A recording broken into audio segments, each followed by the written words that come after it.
Hello, എല്ലാവർക്കും പുതിയൊരു വീഡിയോയിലേക്ക് സ്വാഗതം. അപ്പോൾ ഇന്നത്തെ വീഡിയോയിൽ ഞാൻ പറയുന്നത് ഒരു ഓസ്ട്രേലിയൻ രജിസ്ട്രേഷൻ അല്ലെങ്കിൽ അഫ്ര രജിസ്ട്രേഷൻ കിട്ടിയതിന് ശേഷം നമ്മൾ എന്താണ് ചെയ്യേണ്ടത്? കാരണം കുറച്ച് പേര് എൻ്റെ അടുത്ത് ചോദിച്ചിട്ടുണ്ടായിരുന്നു ഹോൾ പ്രോസസ് ഒന്ന് എക്സ്പ്ലെയിൻ ചെയ്യാമോ എന്ന്. അപ്പോൾ ഇപ്പോൾ അത് ചെയ്യുന്നത് റിലവന്റ് ആണെന്ന് എനിക്ക് തോന്നുന്നില്ല. കാരണം നിങ്ങൾക്കൊക്കെ അറിയാം, ഞാൻ ചെയ്തപ്പോൾ ഉണ്ടായിരുന്ന ആ ഒരു ന്യൂസിലാൻഡ് രജിസ്ട്രേഷൻ പ്രോസസ് അതിന്റെ ഒരു പാത്ത് വേ ഇപ്പോൾ അവർ സ്റ്റോപ്പ് ആക്കിയിട്ടുണ്ട്.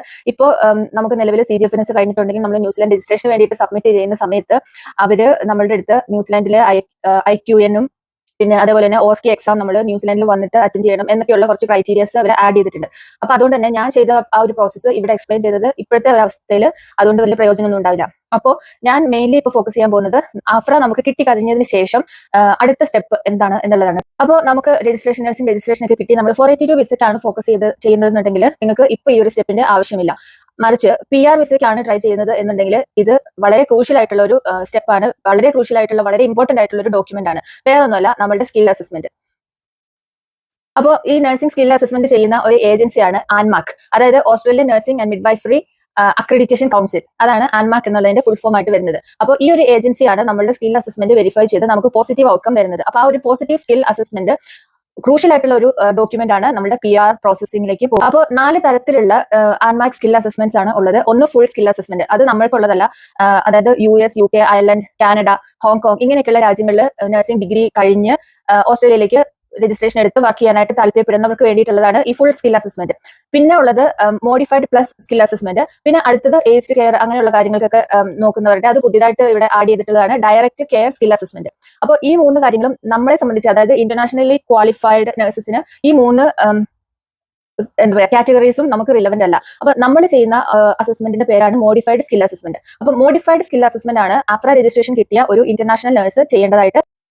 ആൻമാക് സ്കിൽ അസസ്മെന്റിന് നമ്മൾ എലിജിബിൾ ആവണമെങ്കിൽ നമുക്ക് ഒന്നാമതായിട്ട് വേണ്ടത് ഓസ്ട്രേലിയൻ നഴ്സിംഗ് കൗൺസിലിൽ നിന്നുള്ള നഴ്സിംഗ് രജിസ്ട്രേഷൻ ആണ്. അപ്പോൾ അല്ലെങ്കിൽ ന്യൂസിലാൻഡ് രജിസ്ട്രേഷൻ ഉണ്ടെങ്കിലും ഈ ഒരു ആൻമാക് സ്കിൽ അസസ്മെന്റ് ചെയ്യാമെന്നാണ് പറയുന്നത്. പക്ഷേ നമ്മൾ ഇപ്പം ഈ വീഡിയോ കാണുന്ന എല്ലാവരും തന്നെ ഓസ്ട്രേലിയൻ അഫ്ര രജിസ്ട്രേഷൻ കിട്ടിയവരായിരിക്കും എന്ന് ഞാൻ വിചാരിക്കുന്നു. അപ്പോൾ നമുക്ക് വേണ്ടത് ആ ഒരു നഴ്സിംഗ് രജിസ്ട്രേഷൻ ആണ്. പിന്നെ നമ്മൾ ഇന്റർനാഷണലി ക്വാളിഫൈഡ് ആണ്, അതായത് ഇപ്പം നമ്മളെ സംബന്ധിച്ചിട്ട് നമ്മൾ ഇന്ത്യയിൽ എവിടെയെങ്കിലും ആയിരിക്കും നഴ്സിംഗ് പഠിച്ചിട്ടുണ്ടാവുക. അപ്പോൾ നമ്മുടെ എഡ്യൂക്കേഷൻ അത് നമ്മൾ നഴ്സിംഗ് ഡിഗ്രി കംപ്ലീറ്റ് ആയിട്ടുണ്ടാവണം. അപ്പൊ നമ്മുടെ ഹോം കൺട്രിയിൽ നഴ്സിംഗ് ഡിഗ്രി കംപ്ലീറ്റ് ചെയ്തിട്ടുണ്ടാവണം. അതിന്റെ ഒരു വാലിഡ് ആയിട്ടുള്ള സർട്ടിഫിക്കറ്റ് നമ്മുടെ കയ്യിൽ ഉണ്ടായിരിക്കണം. അതേപോലെ തന്നെ ഇമ്പോർട്ടന്റ് ആയിട്ടുള്ള ഒരു കാര്യമാണ് നമ്മുടെ ഹോം കൺട്രിയിൽ നമുക്കൊരു നഴ്സിംഗ് രജിസ്ട്രേഷൻ അത് വാലിഡ് ആയിട്ടുള്ളതായിരിക്കും. കാരണം ഈ ഒരു സ്ഥലത്ത് നിന്നൊക്കെ നമുക്ക് ഗുഡ് സ്റ്റാൻഡിംഗ് ആവശ്യമായിട്ട് വരുന്നുണ്ട്, അത് ഞാൻ പുറകെ പറയുന്നതായിരിക്കും. അപ്പം ഇത്രയും കാര്യങ്ങളാണ് നമുക്ക് ഈ എലിജിബിലിറ്റിയിൽ ഫസ്റ്റ് ആയിട്ട് വരുന്ന കാര്യങ്ങൾ. PR-ന് എലിജിബിൾ ആവണമെന്നുണ്ടെങ്കിൽ നമ്മുടെ വർക്ക് എക്സ്പീരിയൻസ് മിനിമം 3 ഇയേഴ്സ് ആയിരിക്കണം. അങ്ങനെയാണെങ്കിൽ മാത്രമാണ് നമ്മൾ PR-ന് എലിജിബിൾ ആവത്തുള്ളൂ വിത്ത് ദ സ്കിൽ അസസ്മെന്റ്. അതേപോലെ തന്നെ മിനിമം 3 months എങ്കിലും വർക്ക് ചെയ്തിട്ടുള്ള എക്സ്പീരിയൻസ് സർട്ടിഫിക്കറ്റുകൾ മാത്രമാണ് അവർ കാൽക്കുലേറ്റ് ചെയ്യത്തുള്ളൂ. അതായത് ഇപ്പോൾ നമ്മൾ ഒരു ഹോസ്പിറ്റലിൽ 3 months, അതായത് 2 months വർക്ക് ചെയ്തിട്ട് 3rd month നമ്മൾ റിസൈൻ ചെയ്തിട്ട് നമ്മൾ ആ 2 months സർട്ടിഫിക്കറ്റ് സബ്മിറ്റ് ചെയ്ത് കഴിഞ്ഞാൽ അവരത് കാൽക്കുലേറ്റ് ചെയ്യത്തില്ല. അതേപോലെ തന്നെ വേറൊരു ഇമ്പോർട്ടന്റ് ആയിട്ടുള്ള കാര്യമാണ് നമ്മുടെ രജിസ്ട്രേഷൻ കഴിഞ്ഞിട്ടുള്ള ആ ഒരു പീരീഡ് മാത്രമാണ് അവർ വർക്ക് എക്സ്പീരിയൻസ് ആയിട്ട് കൂട്ടത്തുള്ളൂ. അപ്പം ഇനി നമുക്ക് ആവശ്യമായിട്ടുള്ള ഡോക്യുമെന്റ്സ് എന്തൊക്കെയാണെന്ന് നോക്കാം അല്ലെ. അപ്പോൾ ഒന്നാമതായിട്ട് നമുക്ക് വേണ്ടത് നമ്മുടെ ഐഡന്റിറ്റി ഡോക്യുമെന്റ്സ് ആണ്. അത് ഇന്റർനാഷണൽ നഴ്സസ് ആയതുകൊണ്ട് തന്നെ നമുക്ക് നമ്മുടെ ഏറ്റവും വാലിഡ് ആയിട്ടുള്ള ഐഡന്റിറ്റി ഡോക്യുമെന്റ് ആണ് നമ്മുടെ പാസ്പോർട്ട്. അപ്പം നല്ല ക്ലിയർ സ്കാൻഡ് കോപ്പി, അതും കളർ കോപ്പിയാണ് ഇവർ ചോദിക്കുന്നത്. അതിന്റെ പാസ്പോർട്ട് കോപ്പി വെക്കാം. അതേപോലെ 6 മാസത്തിൽ താഴെയുള്ള ഒരു കളർ പാസ്പോർട്ട് സൈസ് ഫോട്ടോഗ്രാഫും കൂടെ ഇവർക്ക് ഐഡന്റിറ്റി ഡോക്യുമെന്റിന്റെ കൂടെ നമ്മൾ സബ്മിറ്റ് ചെയ്യേണ്ടതായിട്ടുണ്ട്. പിന്നെ വരുന്നത് നമുക്ക് നെയിം ചേഞ്ച് ഡോക്യുമെന്റ്സ് എന്തെങ്കിലും ഉണ്ടെങ്കിൽ അതാണ് കേട്ടോ. അതായത് ഇപ്പൊ നമ്മുടെ നാട്ടിലത്തെ ഒരു ട്രെൻഡ് അനുസരിച്ചിട്ട് ചിലർ കല്യാണം കഴിയുമ്പോൾ നമ്മുടെ ഹസ്ബൻഡിന്റെ നെയിം ആഡ് ചെയ്യും. അപ്പോൾ അങ്ങനെയൊക്കെ വരുമ്പോൾ നമ്മുടെ നഴ്സിംഗ് പഠിച്ച അല്ലെങ്കിൽ നമ്മുടെ സ്കൂളിലെ സർട്ടിഫിക്കറ്റ്സിലൊന്നും നമുക്ക് ആ ഒരു പേരായിരിക്കില്ല. അപ്പോൾ നമ്മുടെ പാസ്പോർട്ട് വരുമ്പോഴത്തേക്കും ചിലപ്പോൾ ഹസ്ബൻഡിന്റെ നെയിം ആയിരിക്കും നമ്മുടെ കൂടെ വന്നിട്ടുണ്ടാവുക. അങ്ങനെയുള്ളവർക്കാണ് ഈ ഒരു നെയിം ചേഞ്ച് ഡോക്യുമെന്റ് അവർ ചോദിക്കുന്നത്. അപ്പം അതും കൂടെ നമ്മൾ സബ്മിറ്റ് ചെയ്യേണ്ടതായിട്ടുണ്ട് ID ഡോക്യുമെന്റിന്റെ കൂട്ടത്തിൽ. ഇനി വരുന്നത് ഇമ്പോർട്ടന്റ് ആയിട്ടുള്ള നമ്മുടെ ഡോക്യുമെന്റ്സ് ആണ്, അതായത് നമ്മുടെ ക്വാളിഫിക്കേഷൻ ഡോക്യുമെന്റ്സ്. അതായത് നമ്മുടെ നഴ്സിംഗ് ഡിഗ്രി അല്ലെങ്കിൽ ഡിപ്ലോമ എന്തെങ്കിലും അഡീഷണൽ ക്വാളിഫിക്കേഷൻസ് നമ്മൾ ചെയ്തിട്ടുണ്ടെങ്കിൽ അത്, അതായത് ഇപ്പം നമ്മൾ നാട്ടിൽ ഡിപ്ലോമ ഇൻ നഴ്സിംഗ് കഴിഞ്ഞവർ പോസ്റ്റ് ഗ്രാജുവേഷൻ ഒക്കെ ചെയ്തിട്ടുണ്ടെങ്കിൽ, പോസ്റ്റ് BSc അങ്ങനെയുള്ളതൊക്കെ ചെയ്തിട്ടുണ്ടെങ്കിൽ അതെല്ലാം നമ്മൾ ഇതിനകത്ത് സബ്മിറ്റ് ചെയ്യണം. ഡോക്യുമെന്റ്സിനകത്ത് നമുക്ക് മാൻഡേറ്ററി ആണ്. അതേപോലെ തന്നെ ഇതിന്റെ എല്ലാം ട്രാൻസ്ക്രിപ്റ്റും കൂടെ വളരെ ഇമ്പോർട്ടന്റ് ആണ്. അപ്പോൾ നമ്മൾ അതൊക്കെ മേക്ക് ഷുവർ ചെയ്യാം നമ്മുടെ ഈ പറഞ്ഞ ഡോക്യുമെന്റ്സ് എല്ലാം നമ്മുടെ കറക്റ്റ് ആയിട്ടുണ്ട് എന്നുള്ളത്. അതേപോലെ തന്നെ ഞാൻ ചെയ്തപ്പോൾ ഞാൻ ഇതിന്റെ മാർക്ക് ലിസ്റ്റും കൂടെ അറ്റാച്ച് ചെയ്തിട്ടുണ്ടായിരുന്നു. അത് മാൻഡേറ്ററി ആണോ എന്ന് എനിക്കറിയില്ല, പക്ഷെ ഞാൻ അതും കൂടെ ചെയ്തിട്ടുണ്ടായിരുന്നു. എല്ലാ വർഷത്തെയും മാർക്ക് ലിസ്റ്റും നമ്മുടെ ട്രാൻസ്ക്രിപ്റ്റും ഡിഗ്രി സർട്ടിഫിക്കറ്റും ഇത്രയും കാര്യങ്ങൾ നമ്മുടെ എഡ്യൂക്കേഷൻ പരമായിട്ടുള്ള ഡോക്യുമെന്റ് ആയിട്ട് നമുക്ക് സബ്മിറ്റ് ചെയ്യാവുന്നതാണ്. പിന്നെ വരുന്നതാണ് നമ്മുടെ വർക്ക് എക്സ്പീരിയൻസ്. ഈ വർക്ക് എക്സ്പീരിയൻസിൽ ഒരുപാട് പ്രശ്നങ്ങൾ ഞാൻ പലപ്പോഴും പലരുടെ അടുത്ത് നിന്ന് കേട്ടിട്ടുണ്ട്. ഞാൻ പേഴ്സണലി സബ്മിറ്റ് ചെയ്യാൻ നേരത്തെ ഞാൻ അനുഭവിച്ചതുമാണ്. അതായത് നമ്മൾ വർക്ക് എക്സ്പീരിയൻസ് സബ്മിറ്റ് ചെയ്യുമ്പോൾ വളരെ ഈസിയാണ്. നമുക്ക് HR എന്നുള്ള ഫോംസ് ഒന്നും അവർ ആക്സെപ്റ്റ് ചെയ്യില്ല. അപ്പോൾ നമ്മളുടെ സീനിയർ ആയിട്ട്, അതായത് ഇപ്പൊ ഞാൻ ഒരു ICU നഴ്സാണ്. ICUയിൽ ഞാനൊരു സ്റ്റാഫ് നഴ്സ് ആയിട്ട് വർക്ക് ചെയ്യുന്ന സമയത്ത് എന്റെ സീനിയർ നഴ്സ്, അതായത് നമ്മുടെ ചാർജ് നഴ്സ് അല്ലെങ്കിൽ നമ്മുടെ ടീം ലീഡർ, ഇങ്ങനെയുള്ളവർക്ക് നമ്മുടെ വർക്ക് എക്സ്പീരിയൻസ് സൈൻ ചെയ്ത് തരാനായിട്ട് പറ്റും. അതുപോലെ തന്നെ ആൻമാക്കിന് കുറച്ച് ക്രൈറ്റീരിയകളുണ്ട് ആ ഒരു വർക്ക് എക്സ്പീരിയൻസ് നമ്മൾ പ്രിപ്പയർ ചെയ്യുമ്പോൾ ശ്രദ്ധിക്കാനായിട്ടുള്ളത്. അത് ഞാൻ പറ്റുവാണെങ്കിൽ ഇവിടെ എവിടെയെങ്കിലും ഒന്ന് ആഡ് ചെയ്തേക്കാം. അതായത് നമ്മൾ മെയിൻ ആയിട്ട് നമ്മളുടെ ഏരിയ അനുസരിച്ചിട്ടുള്ള അനസ്കോ കോഡ് ചൂസ് ചെയ്യണം. അപ്പം എന്നെ സംബന്ധിച്ചിട്ട് എനിക്കത് ക്രിട്ടിക്കൽ കെയർ ആൻഡ് എമർജൻസി അതിനൊരു സ്പെസിഫിക് നമ്പർ ഉണ്ട്. അതാണ് ഈ അനസ്കോ കോഡ് എന്ന് പറയുന്നത്. അപ്പൊ ആ ഒരു നമ്പർ ആ ഒരു എക്സ്പീരിയൻസ് സർട്ടിഫിക്കറ്റിൽ ഇൻക്ലൂഡ് ചെയ്തിട്ടുണ്ടാവണം. അതേപോലെ നമ്മുടെ ഹോസ്പിറ്റലിനെ പറ്റിയിട്ട് ഒരു ബ്രീഫ് ഡിസ്ക്രിപ്ഷൻ കൊടുക്കുക. എത്ര ബെഡ് ഹോസ്പിറ്റലാണ്, അതുപോലെ നിങ്ങളുടെ ഡിപ്പാർട്ട്മെന്റ്, ഫോർ മീ ICU എത്ര ബെഡ് ഡിപ്പാർട്ട്മെന്റ് ആയിരുന്നു എന്നുള്ളത് ഞാൻ ഇൻക്ലൂഡ് ചെയ്തിട്ടുണ്ടായിരുന്നു. അതുപോലെ ഏതൊക്കെ തരത്തിലുള്ള കേസുകളാണ് നമ്മുടെ യൂണിറ്റിൽ വരുന്നത്, അങ്ങനെയുള്ള ഒരു ബ്രീഫ് ഡിസ്ക്രിപ്ഷൻ നമ്മുടെ ഹോസ്പിറ്റലിനെ പറ്റിയിട്ട് ഞാൻ കൊടുത്തിട്ടുണ്ടായിരുന്നു. അത് കഴിയുമ്പോഴാണ് ഇമ്പോർട്ടന്റ് ആയിട്ട് നമ്മുടെ ജോബ് ഡിസ്ക്രിപ്ഷൻ അതിനകത്ത് വരേണ്ടത്. അപ്പം ജോബ് ഡിസ്ക്രിപ്ഷൻ നമുക്ക് എത്രത്തോളം ഇലാബറേറ്റ് ചെയ്ത് കൊടുക്കാമോ അത്രയും നല്ലതായിരിക്കും എന്നാണ് എനിക്ക് തോന്നുന്നത്. കാരണം ജോബ് ഡിസ്ക്രിപ്ഷന്റെ ആ ഒരു പാർട്ട് വളരെ ചെറുതായി പോയവർക്ക് പലപ്പോഴും റിജക്ഷൻ വന്നിട്ടുണ്ടായിരുന്നു എന്നുള്ളത് ഞാൻ കേട്ടിട്ടുണ്ട്. അപ്പൊ അതുകൊണ്ട് തന്നെ ഞാൻ വളരെ നീണ്ട ഒരു ജോബ് ഡിസ്ക്രിപ്ഷൻ ആണ് കൊടുത്തിട്ടുണ്ടായിരുന്നത്. നമ്മൾ എന്തൊക്കെ ചെയ്യുന്നു ആ ഒരു കാര്യങ്ങൾ, അതിനകത്ത് നമ്മുടെ സ്പെസിഫിക് ആയിട്ടുള്ള സ്കിൽസ്, ഇപ്പം ICU സ്പെസിഫിക് എന്ന് പറയുമ്പോൾ നമുക്ക് ഒരുപാട് കാര്യങ്ങൾ അതിനകത്ത് ചെയ്യാനുണ്ടല്ലോ. അപ്പൊ അതെല്ലാം നമ്മൾ ആഡ് ചെയ്യാം. അപ്പൊ അതൊക്കെ നമുക്ക് പോസിറ്റീവ് സ്കിൽ അസസ്മെന്റ് കിട്ടാനായിട്ട് വളരെ എളുപ്പമാക്കുന്ന കുറച്ച് കാര്യങ്ങളാണ്. പിന്നെ ഇമ്പോർട്ടന്റ് ആയിട്ട് അതിനകത്ത് വരുന്ന ഒരു കാര്യമാണ് നമുക്ക് വർക്ക് എക്സ്പീരിയൻസ് സൈൻ ചെയ്ത് തരുന്ന വ്യക്തിക്ക് ഒഫീഷ്യൽ ഇമെയിൽ ID ഉണ്ടാവണം എന്നുള്ളത്. അതായത് ഇപ്പൊ നമ്മൾ UK NHS വർക്ക് ചെയ്യുകയാണെങ്കിൽ നമുക്കൊരു NHS മെയിൽ ID ഉണ്ടാവും. അതുപോലെ സൗദിയിലൊക്കെ വർക്ക് ചെയ്യുന്നവർക്കാണെങ്കിൽ ഒരു MOH മെയിൽ ID ഉണ്ടാവും. അപ്പോൾ അല്ലാതെ അവർ പേഴ്സണൽ Gmail IDകൾ അക്സെപ്റ്റ് ചെയ്യില്ല.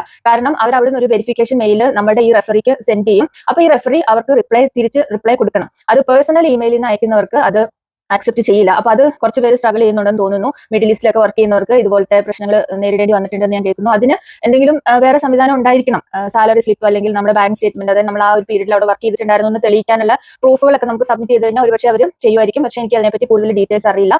അപ്പൊ എന്നെ സംബന്ധിച്ചിട്ട് എനിക്ക് എല്ലാവർക്കും ഒഫീഷ്യൽ ഇമെയിൽ ID ഉണ്ടായിരുന്നു. അതുകൊണ്ട് തന്നെ എനിക്ക് അതിന്റെ പ്രശ്നങ്ങളൊന്നും വന്നിട്ടുണ്ടായിരുന്നില്ല. അപ്പോൾ അത് നമ്മൾ പ്രത്യേകം ശ്രദ്ധിക്കണം. ഒഫീഷ്യൽ ഇമെയിൽ ID ഉള്ള നമ്മുടെ സീനിയർ ആയിട്ടുള്ള നമ്മുടെ ഡയറക്റ്റ് സൂപ്പർവൈസ് ചെയ്തിട്ടുണ്ടായിരുന്ന ഒരു വ്യക്തിയുടെ നിന്ന് നമുക്ക് ഈ എക്സ്പീരിയൻസ് സർട്ടിഫിക്കറ്റ് വാങ്ങിക്കാവുന്നതാണ്. അതായത് ഇപ്പോൾ NHS ഒക്കെ ആണെങ്കിൽ നമ്മുടെ ഒരു ബാൻഡ് 6ന്റെ അടുത്ത് നമുക്ക് ഈസി ആയിട്ട് വാങ്ങിച്ചെടുക്കാം.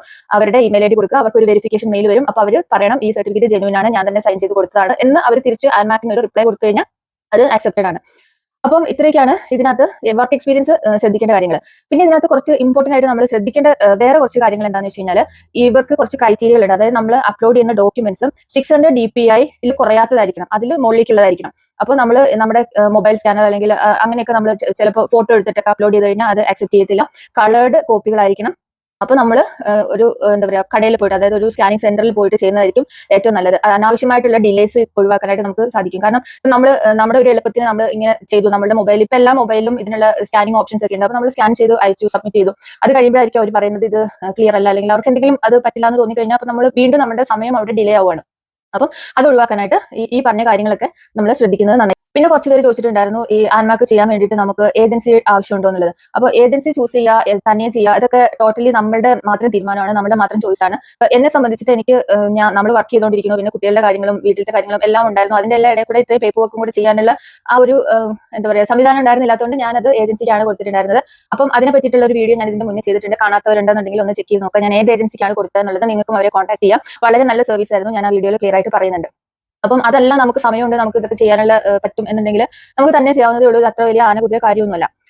അപ്പോൾ നമ്മൾ ഏജൻസിക്കാണ് കൊടുക്കുന്നതെന്നുണ്ടെങ്കിൽ നമ്മൾ ശ്രദ്ധിക്കേണ്ട ഒരു കാര്യമാണ്, അവർക്കൊരു ഏജൻസി ഡിക്ലറേഷൻ ഫോം എന്ന് പറഞ്ഞിട്ട് ഒരു ഫോം നമുക്ക് അവർ അയച്ചു തരും. അത് നമ്മൾ സൈൻ ചെയ്ത് കൊടുക്കണം. എങ്കിൽ മാത്രമാണ് നമ്മുടെ സ്കിൽ അസസ്മെന്റ് പ്രോപ്പറായിട്ട് മുന്നോട്ട് പോകത്തുള്ളൂ. അതുപോലെ തന്നെ നമ്മൾ ശ്രദ്ധിക്കേണ്ട കാര്യം എന്താണെന്ന് വെച്ച് കഴിഞ്ഞാൽ നമ്മുടെ ഡോക്യുമെന്റ്സ് എല്ലാം ഒരേ സമയത്ത് നമ്മൾ അപ്ലോഡ് ചെയ്യാനായിട്ട് ശ്രദ്ധിക്കുക. കാരണം നമുക്ക് നമ്മുടെ ഡോക്യുമെന്റ്സ് നമ്മളുടെ കേസ് മാനേജർ എടുത്തു, അപ്പോൾ പകുതി സാധനങ്ങൾ നമ്മുടെ ഇല്ല, നമ്മൾ പിന്നെ 1 by 1 ആയിട്ട് സബ്മിറ്റ് ചെയ്തുകൊണ്ടിരിക്കുകയാണെന്നുണ്ടെങ്കിൽ അവർ വിചാരിക്കും ഓക്കെ ഇത് ഇൻകംപ്ലീറ്റ് ആണ്, അപ്പോൾ അവർ ഡേറ്റ് പോസ്റ്റ്പോൺ ചെയ്യും. അപ്പൊ ഞാൻ ഇതിനകത്ത് പറയാൻ വിട്ടുപോയ ഒരു കാര്യമുണ്ട്. നമ്മൾ ഏതൊക്കെ വർക്ക് എക്സ്പീരിയൻസ് ആണോ സബ്മിറ്റ് ചെയ്യുന്നത് അവിടെ നിന്നെല്ലാമുള്ള നഴ്സിംഗ് രജിസ്ട്രേഷൻ നമ്മൾ രജിസ്റ്റർ ചെയ്തിട്ടുള്ള എല്ലാ കൗൺസിലുകളിൽ നിന്നും ഗുഡ് സ്റ്റാൻഡിങ്ങും കൂടെ അതേ സമയത്ത് ചെല്ലേണ്ടതായിട്ടുണ്ട്. അപ്പൊ ഈ ഗുഡ് സ്റ്റാൻഡിങ് നമുക്ക് ഡയറക്റ്റ് പോയി വാങ്ങിച്ച് ചെയ്യാൻ പറ്റത്തില്ല. അത് ഡയറക്റ്റ് നമ്മുടെ നഴ്സിംഗ് കൗൺസിൽ ആൻമാക്കിലേക്ക് ഒന്നെങ്കിൽ മെയിലായിട്ട് അല്ലെങ്കിൽ ബൈ പോസ്റ്റ് ആണ് ചെയ്യേണ്ടത്. എനിക്ക് തോന്നുന്നു ഇപ്പൊ എല്ലാവരും തന്നെ മെയിലാണ് അയക്കുന്നത്. അപ്പം ആ പെർട്ടിക്കുലർ നഴ്സിംഗ് കൗൺസിലിന്റെ വെബ്സൈറ്റ് നോക്കിക്കഴിഞ്ഞാൽ, ഇപ്പോൾ സപ്പോസ് കേരള നഴ്സിംഗ് കൗൺസിൽ ആണെന്നുണ്ടെങ്കിൽ അവരുടെ സൈറ്റിൽ നോക്കിക്കഴിഞ്ഞാൽ ആൻമാക്ക് ലോക്കുള്ള ഗുഡ് സ്റ്റാൻഡിങ് എങ്ങനെയാണ് വിടുന്നത് എന്നുള്ള പ്രോസസിങ്, അതിന്റെ ആ ഒരു പ്രോസസ് അതിനകത്ത് കൊടുത്തിട്ടുണ്ടാവും. അപ്പൊ അതനുസരിച്ചിട്ട് ആ ഒരു ഫീസ് നമ്മൾ അടച്ചു കഴിഞ്ഞിട്ടുണ്ടെങ്കിൽ ഡയറക്ട്ലി നമ്മുടെ ഗുഡ് സ്റ്റാൻഡിങ് ആൻമാക്കിലേക്ക് സെൻഡ് ആയിക്കോളും. അപ്പൊ നമ്മളുടെ ബാക്കി ഡോക്യുമെന്റ്സ് എല്ലാം നമ്മൾ കളക്ട് ചെയ്യണം. ആ ഒരു സമയം കൊണ്ട് നമുക്ക് ചെയ്തു വെക്കാൻ പറ്റുന്ന ഒരു കാര്യമാണ് ഈ ഗുഡ് സ്റ്റാൻഡിങ്ങിനുള്ള ആപ്ലിക്കേഷൻ കൂടെ ചെയ്യാന്നുള്ളത്. NMCയുടെ ഒക്കെ ആണെങ്കിൽ ഭയങ്കര ഈസിയാണ്. നമ്മൾ അവരുടെ NMCയുടെ സൈറ്റിൽ കയറിയിട്ട് ലോഗിൻ ചെയ്ത് കഴിഞ്ഞിട്ട് നമുക്ക് അതിൽ പെർമിഷൻ കൊടുക്കാനുള്ള ഓപ്ഷൻ ഉണ്ട്. ഭയങ്കര ഈസിയാണ്, ഒരു സെക്കൻഡ് പോലും സമയം എടുക്കത്തില്ല. പക്ഷേ മറ്റുള്ള കൗൺസിലുകളിൽ നിന്ന് അത്ര ഈസി അല്ല. അപ്പം അത് നമ്മൾ ആദ്യം തന്നെ ചെയ്തു വെക്കുക. അതിന് ഒരു പ്രത്യേക ഒരു കുറച്ച് ഫീസ് ഉണ്ടാവും. എത്രയാണെന്നുള്ളത് ഇപ്പൊ എനിക്ക് കറക്റ്റ് ഓർമ്മയില്ല. പക്ഷെ ആ ഒരു അവർ പറയുന്ന ആ ഒരു ഫീസ് അടച്ചു കഴിഞ്ഞിട്ടുണ്ടെങ്കിൽ അത് പോയിക്കോളും. അപ്പം അത് നമുക്ക് ഈ ഡോക്യുമെന്റ്സ് എല്ലാം കളക്ട് ചെയ്യണ ആ ഒരു സമയം കൊണ്ട് നമുക്ക് ചെയ്തു വെക്കാൻ പറ്റുന്ന ഒരു കാര്യമാണ്. അപ്പൊ നമ്മൾ ഇതുപോലെയുള്ള നഴ്സിംഗ് കൗൺസിലുകളിലേക്ക് സബ്മിറ്റ് ചെയ്യുമ്പോൾ അതിന്റെ ഒരു കോപ്പി നമുക്കും കൂടെ, അതായത് ഇപ്പൊ അവർ ആൻമാക്കിന് മെയിൽ അയക്കുന്ന സമയത്ത് അതിന്റെ ഒരു കോപ്പി നമുക്കും കൂടെ ഫോർവേഡ് ആകാവുന്ന രീതിയിലും കൂടെ നമ്മൾ സെറ്റ് ചെയ്ത് വെക്കുവാണെങ്കിൽ നമുക്ക് ഉറപ്പുണ്ടാവും, അതായത് നമ്മുടെ കയ്യിൽ ഒരു പ്രൂഫ് ഉണ്ടാവും നമ്മൾ ഇത് സബ്മിറ്റ് ചെയ്തിട്ടുണ്ടെന്നുള്ളത്. പിന്നെ NMC-യുടെ കാര്യം പറഞ്ഞപ്പോൾ, അതായത് UK രജിസ്ട്രേഷൻ കൗൺസിൽ ആണല്ലോ, നഴ്സിംഗ് ആൻഡ് മിഡ്വൈഫറി കൗൺസിലിൽ നമുക്ക് രജിസ്റ്റേർഡ് ആയിട്ടുണ്ടെങ്കിൽ നമ്മൾ OSCE ചെയ്തിട്ടുണ്ട് അല്ലേ. അപ്പോൾ എന്നോട് ചോദിച്ചിട്ടുണ്ടായിരുന്നു ആ OSCE ചെയ്തതിന്റെ ഒരു പ്രൂഫ്. അപ്പോൾ OSCE ചെയ്തതിന് നമുക്ക് വേറെ പ്രത്യേകിച്ച് പ്രൂഫ് ഒന്നുമില്ല, നമുക്ക് OSCE പാസ്റ്റ് എന്ന് പറഞ്ഞുകൊണ്ട് ഒരു മെയിൽ വന്നിട്ടുണ്ടാവും. അപ്പോൾ ആ ഒരു മെയിലിന്റെ സ്ക്രീൻഷോട്ട് ആണ് ഞാൻ കൊടുത്തിട്ടുണ്ടായിരുന്നത്, അതായാലും മതി, അവരത് അക്സെപ്റ്റ് ചെയ്യും. പിന്നെ നമുക്ക് NMC എന്നുള്ള വെരിഫിക്കേഷൻ ഓൾറെഡി പോയിട്ടുണ്ട്. അപ്പോൾ എന്റെ അടുത്ത് ആ OSCE-യുടെ എന്താ സ്ക്രീൻഷോട്ട്, അതായത് നമ്മൾ OSCE പാസ് ആയി എന്നുള്ള ആ ഒരു സ്ക്രീൻഷോട്ട് ഞാൻ അതും കൂടെ സബ്മിറ്റ് ചെയ്തിട്ടുണ്ടായിരുന്നു. അപ്പൊ എനിക്ക് തോന്നുന്നു ഡോക്യുമെന്റ് വൈസ് ഇത്രയൊക്കെ ഉള്ളൂ. ഇതിനകത്ത് നമ്മൾ ശ്രദ്ധിക്കേണ്ടത് ആ ഒരു സ്കാനിങ് റെസൊല്യൂഷനും പിന്നെ നമ്മുടെ വർക്ക് എക്സ്പീരിയൻസിന്റെ ജോബ് ഡിസ്ക്രിപ്ഷൻ എലാബറേറ്റ് ചെയ്യുക, അതുപോലെ തന്നെ ഒഫീഷ്യൽ ആയിട്ടുള്ള ഇമെയിൽ ID ആണെന്ന് ഉറപ്പുവരുത്തുക. ഇനി പലർക്കും ഡൗട്ട് ഉണ്ടാവും ഇതിന് എത്ര ചെലവാകും എന്നുള്ളത് അല്ലേ. അപ്പോൾ മോഡിഫൈഡ് ആൻമാക് സ്കിൽ അസസ്മെന്റിന് വരുന്നത് $340 ആണ്. അതുപോലെ തന്നെ നമുക്കിപ്പം ഒരു അനസ്കോ കോഡ് കിട്ടി, അതായത് ഇപ്പോൾ ക്രിട്ടിക്കൽ കെയർ ആൻഡ് എമർജൻസിയുടെ കോഡാണ് നമുക്ക് കിട്ടിയിരിക്കുന്നത്. നമുക്കത് മാറ്റി നമ്മുടെ ജോലി കിട്ടാം, നമ്മൾ ചെയ്യാൻ പോകുന്നത് വേറെ ഏതെങ്കിലും ഒരു ഏരിയയിലാണ്, ഇപ്പം മെഡിക്കൽ വാർഡ് അല്ലെങ്കിൽ സർജിക്കൽ വാർഡ് അങ്ങനെയുള്ള ഒരു ഏരിയയിലാണ് നമ്മൾ ജോലി ചെയ്യാൻ പോകുന്നത്. നമുക്ക് ഈ കോഡ് ഒന്ന് മാറ്റണം എന്നുണ്ടെങ്കിൽ നമുക്ക് അവർക്ക് മെയിൽ അയക്കാം. അപ്പോൾ അതിനൊരു എക്സ്ട്രാ കോസ്റ്റും കൂടെ വരും. അത് $125 ആണ് എക്സ്ട്രാ കോസ്റ്റ് ആവുന്നത് നമ്മുടെ ഈ കോഡ് മാറ്റാനായിട്ട്. അപ്പം അത്രയേ ഉള്ളൂ. അതുപോലെ തന്നെ ഇതിനകത്ത് ശ്രദ്ധിക്കേണ്ട കാര്യം എന്ന് പറഞ്ഞു കഴിഞ്ഞാൽ നമ്മൾ നമ്മുടെ എക്സ്പീരിയൻസ് സബ്മിറ്റ് ചെയ്യുന്നതിനെ പറ്റിയിട്ട് കുറച്ച് ഡൗട്ട് ഉണ്ടാവും. അപ്പോൾ നമുക്ക് ഇപ്പോൾ 186 ഒക്കെ ആണെന്നുണ്ടെങ്കിൽ മിനിമം 3 year എക്സ്പീരിയൻസ് നമ്മൾ കാണിച്ചാൽ മതി PR കിട്ടാനായിട്ട്. അതല്ല, അതേസമയം നമുക്ക് പോയിന്റ് വൈസ്, അതായത് 189 അല്ലെങ്കിൽ 190 ഒക്കെ ലോഡ് ചെയ്യണമെന്നുണ്ടെങ്കിൽ നമ്മുടെ എക്സ്പീരിയൻസിനും കൂടെ അവിടെ പോയിന്റ് ആഡ് ആവുന്നുണ്ട്. അപ്പൊ അങ്ങനെയുള്ളവർ ഉള്ള ടോട്ടൽ എക്സ്പീരിയൻസ് ആഡ് ചെയ്യാനായിട്ട് ശ്രമിക്കുക, എങ്ങനെയെങ്കിലും അതും കൂടെ ആഡ് ചെയ്ത് നമ്മുടെ പോയിന്റ് ഇൻക്രീസ് ചെയ്യാം. അപ്പം അത്രേ ഉള്ളൂ ഇത് തമ്മിലുള്ള വ്യത്യാസം. അപ്പൊ എനിക്ക് 3 year എക്സ്പീരിയൻസ് മതിയായിരുന്നു, കാരണം ഞാൻ 186 അപ്ലൈ ചെയ്തത്. പക്ഷെ നമുക്ക് അറിയില്ല നമുക്ക് 186 കിട്ടുമോ അതോ നമ്മൾ വേറെ എന്തെങ്കിലും വിസയ്ക്ക് വെക്കേണ്ടി വരുമോ എന്നുള്ളത് നമുക്കറിയില്ല. അപ്പൊ to be on the safer side ഞാൻ സജസ്റ്റ് ചെയ്യും, നിങ്ങൾക്ക് ഉള്ളത്രയും എക്സ്പീരിയൻസ് പോസിബിൾ ആണെന്നുണ്ടെങ്കിൽ നമ്മൾ ആൻമാർക്ക് ചെയ്ത് വെച്ചേക്കാം. അപ്പം അത് നമുക്ക് ഫ്യൂച്ചറിലേക്കും കൂടെ ഉപകാരപ്പെടും. പിന്നെ ഞാൻ പറഞ്ഞിരുന്നു ഇവര് നമ്മുടെ രജിസ്ട്രേഷന് മുന്നേ ഉള്ള എക്സ്പീരിയൻസ് കൗണ്ട് ചെയ്യില്ലെന്ന്. അത് കുറച്ചും കൂടി ഡീറ്റെയിൽ ആയിട്ട് പറയുവാണെങ്കിൽ, ഇപ്പൊ നമ്മൾ UK വരുവാണെങ്കിൽ നമ്മൾ ആദ്യം ജോയിൻ ചെയ്ത് കഴിഞ്ഞ് കുറച്ചൊരു 1 or 2 months കഴിഞ്ഞിട്ടാണ് നമുക്ക് OSCE ഡേറ്റ് എടുത്ത് OSCE കഴിഞ്ഞ് നമുക്ക് NMC പിൻ കിട്ടുന്നത്. അപ്പൊ പിൻ കിട്ടി കഴിഞ്ഞിട്ടുള്ള ഡേറ്റ് വെച്ചിട്ടാണ് അവർ എക്സ്പീരിയൻസ് കൗണ്ട് ചെയ്യുന്നതെന്നാണ് പറയുന്നത്. അതുപോലെ തന്നെയാണ് ഇപ്പോൾ സൗദി നഴ്സിംഗ് കൗൺസിലാണെങ്കിലും നമ്മൾ അവിടെ ചെന്നിട്ട് സൗദി കൗൺസിൽ രജിസ്ട്രേഷൻ എടുത്തതിന് ശേഷമുള്ള ഡേറ്റ് ആണ് കൗണ്ട് ചെയ്യുന്നതെന്ന് പറഞ്ഞത്. അപ്പൊ എനിക്ക് അതിനൊരു ക്വയറി വന്നിട്ടുണ്ടായിരുന്നു. അപ്പൊ നമ്മളത് പറയുക, നമുക്ക് 6 months കഴിഞ്ഞിട്ടാണ് ഞാൻ എക്സാം എഴുതി നമുക്ക് ആ ഒരു രജിസ്ട്രേഷൻ കിട്ടിയിട്ടുണ്ടായിരുന്നെന്ന് പറയാം. അപ്പം അവരത് അക്സെപ്റ്റ് ചെയ്യും, കാരണം അവർക്ക് അറിയാം അങ്ങനെയുള്ള രാജ്യങ്ങളിലൊക്കെ ഇങ്ങനെയാണ് നടക്കുന്നത് കാര്യങ്ങൾ എന്നുള്ളത്. അപ്പം അത് അക്സെപ്റ്റബിൾ ആണ്, അതൊരു വലിയൊരു ഇഷ്യൂ അല്ല. അപ്പോൾ എനിക്ക് തോന്നുന്നു ഞാൻ ഓൾമോസ്റ്റ് ഈ ടോപ്പിക്സ് എല്ലാം കവർ ചെയ്തു തോന്നുന്നു. പിന്നെ ഇതിന്റെ എത്ര വെയിറ്റിംഗ് പീരീഡ് എത്ര ഉണ്ടാവും, അതായത് നമുക്ക് കേസ് മാനേജ് ആയിട്ടുണ്ട്, നമുക്ക് ക്വയറീസ് ഒന്നും ഇല്ല എന്നൊക്കെ ഉണ്ടെങ്കിൽ ഒരു 3 to 12 months ആണ് ഇവർ പ്രോസസിംഗ് ടൈം പറയുന്നത്. പക്ഷേ ഇത് വേരി ചെയ്യുന്നുണ്ട്, ചിലർക്ക് പെട്ടെന്ന് ആവുന്നുണ്ട്. ഇപ്പൊ എന്റെ കേസിൽ എനിക്ക് തോന്നുന്നു എനിക്കൊരു 1.5 മാസം എടുത്തിട്ടുണ്ടായിരുന്നു ആൻമാർക്ക് സ്കിൽ അസസ്മെന്റ് കംപ്ലീറ്റ് ആയിട്ട് അതിന്റെ LOD വരാനായിട്ട്. പിന്നെ ഇതിന്റെ വാലിഡിറ്റി വരുന്നത് 2 years ആണ്. അപ്പൊ 2 yearsന്റെ ഉള്ളിൽ ആൻമാർക്ക് ചെയ്തിട്ട് നമ്മൾ 2 yearsന്റെ ഉള്ളിൽ നമ്മുടെ വിസ പ്രോസസ് ചെയ്തിട്ടില്ല എന്നുണ്ടെങ്കിൽ നമ്മൾ വീണ്ടും ഇതേപോലെ പ്രോസസ് എല്ലാം ചെയ്യേണ്ടതായിട്ട് ഉണ്ട്. അപ്പൊ അതുകൊണ്ടാണ് ഞാൻ നേരത്തെ പറഞ്ഞത്, നിങ്ങൾ 482 ട്രൈ ചെയ്യുന്നത് അല്ലെങ്കിൽ നിങ്ങൾക്ക് 482 വിസയാണ് ഓഫേർഡ് ആയിട്ടുള്ളത് എന്നുണ്ടെങ്കിൽ നിങ്ങൾ അതിന് വേണ്ടിയിട്ട് ഇപ്പൊ ധൃതി പിടിക്കേണ്ട, കാരണം ഇതിന് 2 year വാലിഡിറ്റി ഉള്ളൂ. അപ്പൊ നമ്മൾ ഏകദേശം ആ ഒരു വിസ ലോഡ് ചെയ്യാറൊക്കെ ആവുന്ന ആ ഒരു സമയമൊക്കെ ആകുമ്പോഴത്തേക്കും നമ്മൾ ഇത് ചെയ്താൽ മതി.